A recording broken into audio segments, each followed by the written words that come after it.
family is cops. Me and my wife are the only ones that aren't. Right. And I can understand why, because she is a female version of me, even though she's packaged differently. Like behind closed doors, she's just like I am. I'm just like me everywhere. But I could never be a cop, but I don't understand I wish I had two sides of my face that I could talk out of, because these motherfuckers claim that they for the police and thin blue line and all this other bullshit. But like, what happened at the Capitol? What about those cops? Like, what happened here where they killed a cop, like a commander, and y'all ain't saying anything about it? Can I take and this is not going to be popular. Can I take a devil's advocate view on the Trayvon Martin thing? Talk your talk. Sure, go ahead. So, for those who don't know, I'm in the legal field. So I've been at my firm 18 years. So I watched the entire trial. The day this stuff happened, I saw the clips on the news and the media, and I said, damn, this white dude killed this little boy. Right. Like they had his little boy picture up. About a day later, like his current picture came up. When I saw his current picture, I said, God damn it. I know 100 Trayvon Martins right now. Mm-hmm. And I didn't know nothing about him. I could just see him and say, and I'm sure that's prejudice. I could see him and I said, I know 100 Trayvon Martins right now. So I had another attorney come into my office and I said, I have to wait until all the facts come out. Mm-hmm. Let me cut the story short.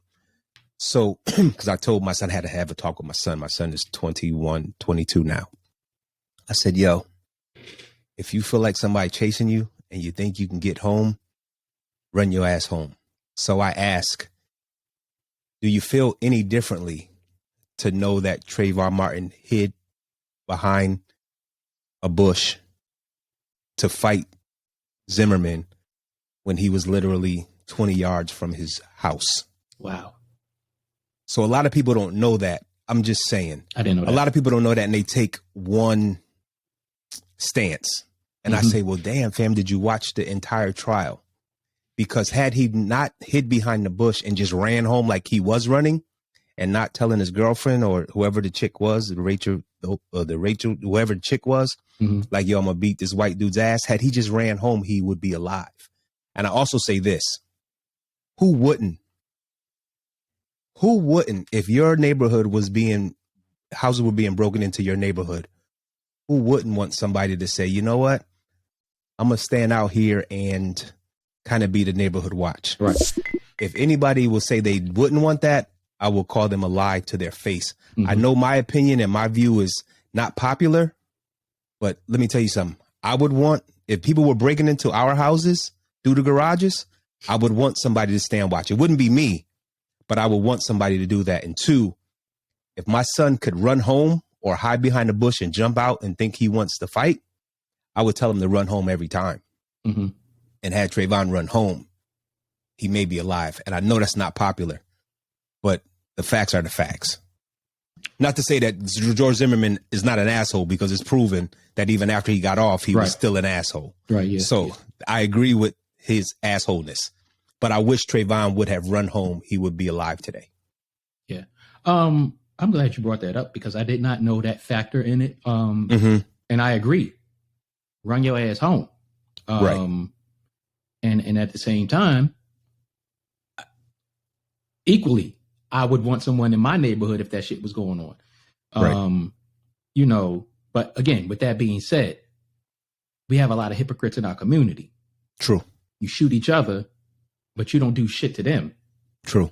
I mean, like they say, amongst family, we can fight all day, but nobody else could jump in that fight. You know,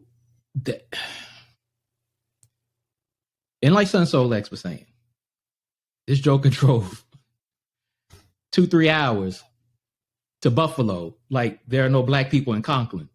With these gas prices. Right. With these gas prices. Just trying to lighten it up a little bit. I'm just trying to lighten it up a little bit. You know? you burnt all that gas. I don't know what you was driving. Right. I'm pretty sure it was at least a V6. That's right. Because both of your parents are engineers. So I know you had a nice car. Right. It might have been a Tahoe. It might have been. Even more gas. Or I'm sorry, he was white, engineer parents. It might have been a GMC. Might have been a Yukon. Yukon. The rich people drive the Yukon. We drive the Tahoes. It could have been Even a Suburban, GMC Suburban, I mean, my bad. True. Denali. Yeah, exactly. But you know, when Senso Lex was talking about, he could have talked to anybody about this, that, and the other if he was feeling this way, that way, or whatever the case may be. I'll be devil's advocate to a small degree and say, as men, that's something that a lot of men don't do. But you're a fucking 18-year-old kid from a well-to-do family, 2 engineer parents. What the fuck are you going through? Help me understand what you're going through. Then I read the story about his 68-year-old cousin said it was because of COVID.